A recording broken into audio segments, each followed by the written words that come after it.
जवानों में आपसे मुखातिब हूं, अल्लाह को बूढ़े की तौबा भी पसंद है। अल्लाह को हर एक शख्स की तौबा पसंद है, लेकिन ये बात जहन में रखो कि मेरे अल्लाह को जवान की तौबा बहुत ज्यादा पसंद है। मेरे और आपके आका मौला ने फरमाया आना हबीबुल्लाह, मैं अल्लाह का हबीब हूं। कितना बड़ा एजाज है जो मेरे हुजूर का है।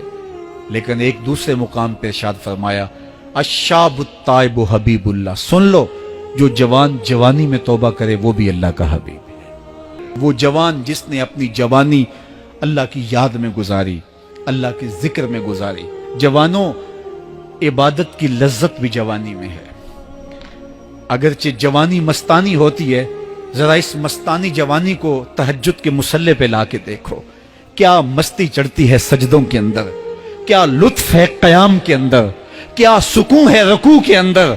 इस जवानी को मालिक की चौखट पे लाओ, फिर देखना कि ये जवानी कितनी लज्जत आफरी होती है।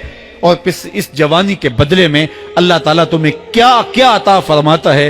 वराजुलुन कल्बुहु मुअल्लकुम बिल मसाजिद, वो आदमी जिसका दिल मस्जिद के साथ वाबस्ता होता है। अल्लाह के घर की तामीर, अल्लाह के घर की तज़ईन, अल्लाह के घर की सफाई सुथराई, अल्लाह के घर की आबादकारी, अल्लाह के घर की हाजिरी, ये उसकी जिंदगी का मशगला है। मस्जिद के साथ वाबस्ता है, उसको जुनून है अल्लाह का घर खूबसूरत हो, उसको जुनून है अल्लाह के घर में रौनक हो, उसको जुनून है कि अल्लाह के घर में सफाई सुथराई हो, पाकीज़गी हो, लोगों का आना हो और लोगों का मस्जिद से रब्त हो और मस्जिद की हिफाजत उसने अपने जुम्मे ली हुई है। मस्जिद के काम वो गुलामों की तरह करता है। सुनो सुनो, मेरे हुजूर ने फरमाया कयामत के दिन अल्लाह उसे अपने अर्श का ठंडा साया अता फरमाएगा। वो आदमी जिसमें तन्हाई में अल्लाह का जिक्र किया, अल्लाह को याद करने बैठ गया, कोई देखने वाला नहीं था, वो तन्हा था, हुजरे में था, अपने बंद कमरे में था, अपने रब को याद किया। अल्लाह की याद करते करते उसकी आंखों से आंसू टपकने लगे, उसकी आंखें आंसुओं का खिराज देने लगी। तो मेरे और आपके आका मौला ने फरमाया कि ये आंसू इतने कीमती हैं, इन आंसुओं के बदले में कयामत के दिन उसे अर्श इलाही का साया नसीब होगा। अर्श इलाही का साया उसे नसीब होगा इन आंसुओं के बदले में। रूमी अलैहिर्रहमा फरमाते हैं जहां पानी गिरता है वहां सब्जा उगता है, जहां आंसू गिरते हैं वहां रहमत उतरती है।